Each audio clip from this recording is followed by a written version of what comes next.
Assalamualaikum warahmatullahi wabarakatuh. Perkenalkan, nama saya Evi Andriani. Saya Wakil Kepala Sekolah Bidang Kurikulum di SMK Global Teknologi. Pada kesempatan ini saya akan sharing terkait dengan membuat perangkat pembelajaran dan cara mengajar yang baik. Apa sih yang dimaksud dengan perangkat pembelajaran? Di sini bisa dikatakan bahwa media yang digunakan sebagai pedoman atau petunjuk pada sebuah proses pembelajaran bertujuan untuk memenuhi suatu keberhasilan guru dalam pembelajaran.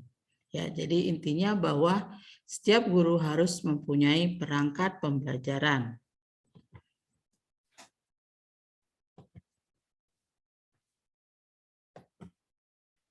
Nah, apa saja perangkat pembelajaran yang dimaksud di sini? Pertama adalah silabus. Nah, silabus di sini bisa dibuat oleh kelompok atau yang disebut dengan MGMP atau bisa dibuat oleh sendiri. Tapi biasanya dibuat oleh kelompok mata pelajaran. Nah, di sini silabus merupakan rencana pembelajaran pada suatu dan atau kelompok mata pelajaran atau tema tertentu yang mencakup kompetensi inti, kompetensi dasar, materi pokok, kegiatan pembelajaran, indikator, penilaian alokasi waktu, dan sumber atau alat belajar. Yang kedua, kalender pendidikan. Pasti setiap satuan pendidikan harus memiliki kalender pendidikan sebagai acuan untuk membuat kegiatan pembelajaran peserta didik selama 1 tahun ajaran. Yang ketiga adalah KKM. Nah, KKM di sini ada kriteria ketuntasan minimal sebagai kriteria paling rendah untuk menyatakan bahwa peserta didik telah mencapai ketuntasan belajar. Perangkat pembelajaran yang selanjutnya adalah program tahunan. Nah, program ini dibuat oleh guru untuk alokasi waktu 1 tahun ajaran, di mana untuk mencapai tujuan.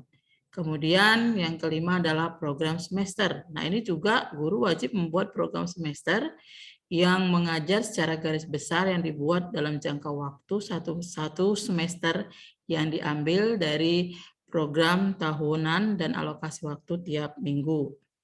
Yang keenam yaitu rencana pelaksanaan pembelajaran atau yang disebut dengan RPP. Ini sangat penting yang harus dibuat oleh seorang guru ketika dia sebelum mengajar.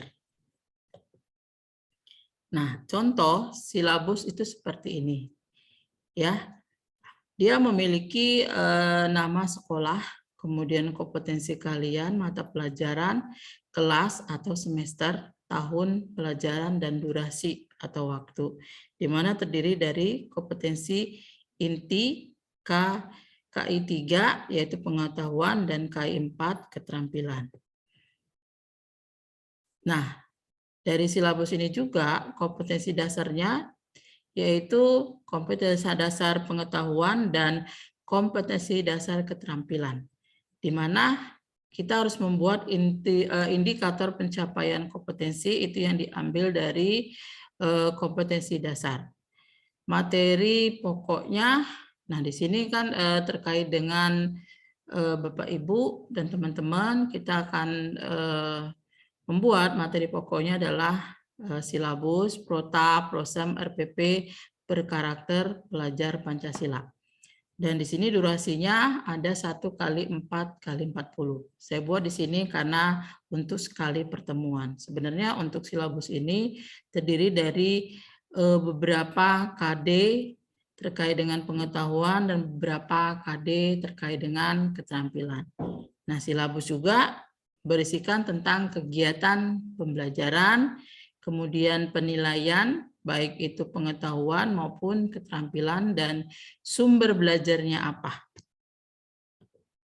Nah, ini contoh untuk kalender pendidikan. Nah, kalender pendidikan di SMK Global Teknologi sudah dibuat selama 1 tahun. Jadi guru tahu bagaimana dia membuat RPP dan berapa yang harus dibuatnya dalam 1 semester dan dalam 1 tahun. Jadi seorang guru bisa merencanakan pembelajarannya selama 1 tahun.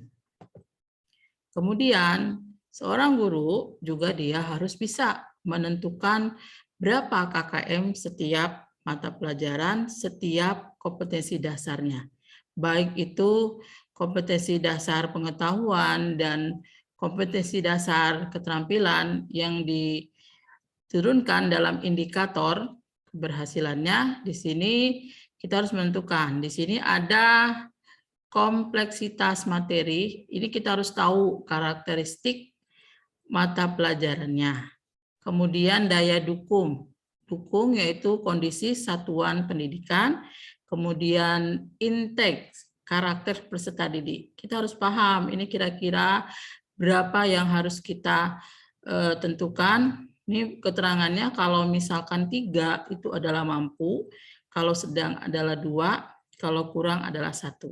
Nah, harapan kita berarti KKM yang akan kita masukkan terkait dengan penilaian hasil belajar itu ditentukan dari ketiga KKM tersebut, yaitu kompleksitas materi, daya dukung, dan intake-nya. Ini juga dilakukan adalah di awal tahun. Jadi sebelum melakukan pembelajaran kita sudah menentukan berapa besar KKM untuk setiap mata pelajaran. Nah, ini contoh program tahunan, di mana program tahunan ini terdiri dari beberapa kompetensi dasar, baik itu pengetahuan maupun keterampilan selama 1 tahun dibagi berapa semester ganjil dan genap dan memiliki alokasi waktu masing-masing. Berarti di sini contoh ya 3.1 pengetahuan dan keterampilannya ini alokasinya adalah selama 16 jam. Misalkan kalau untuk materi ini setiap pertemuan adalah 4 jam. Jadi dibutuhkan 4 RPP. Nah, ini contoh program semester, itu kita ambil dari program tahunan dijadikan program 1 semester, di mana di program semester itu sudah ditentukan, sudah diplotkan, diambil dari kalender pendidikan, yaitu misalkan di sini Juli itu penerimaan siswa baru, kemudian di bulan September itu kegiatan apa saja yang harus dibuat di sekolah, sehingga guru bisa menentukan berapa yang harus dibuatnya untuk terkait pembuatan RPP.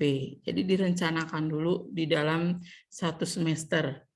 Nah, ada 1 semester, kemudian karena di sini 1 tahun ada 2 semester, maka setiap guru harus paham ya dalam menentukan pembuatan RPP-nya dilihat dari program semesternya.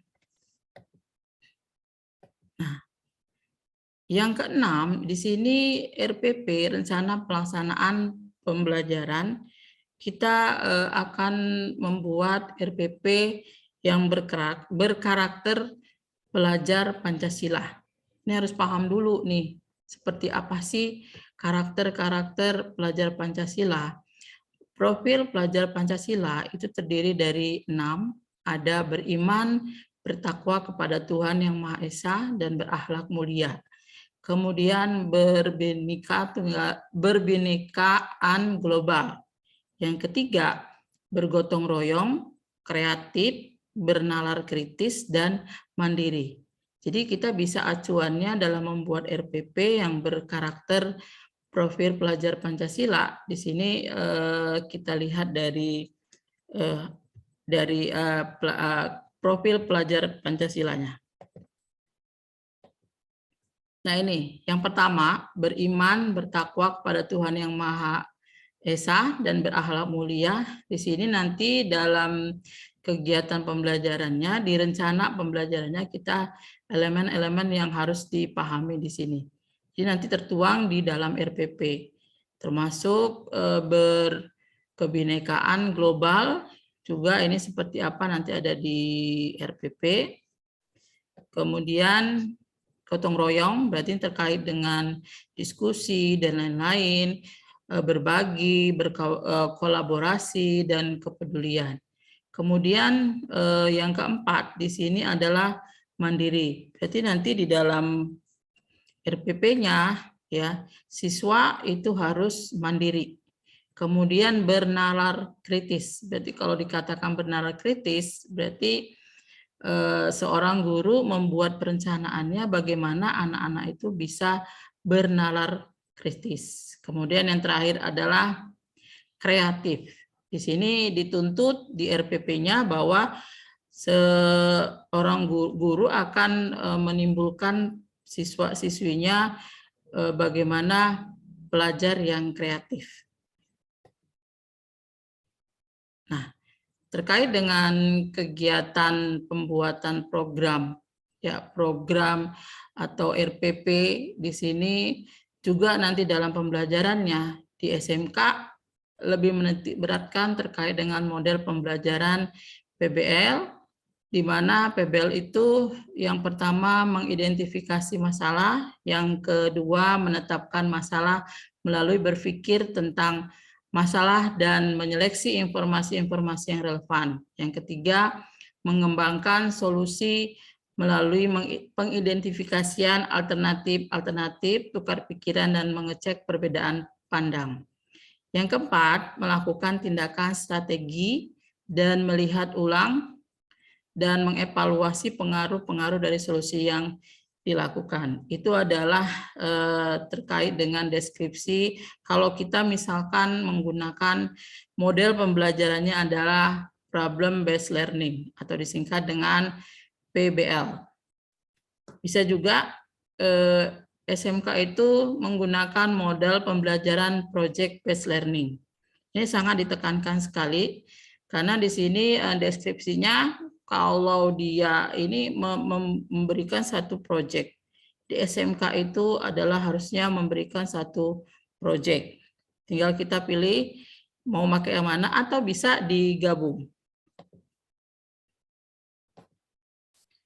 Nah, sebelum melakukan atau membuat RPP, kita harus paham di mana tujuan pembelajaran dirumuskan berdasarkan IPK atau indikator pencapaian kompetensi dengan memperhatikan komponen yang meliputi ABC. Apa sih itu ABC?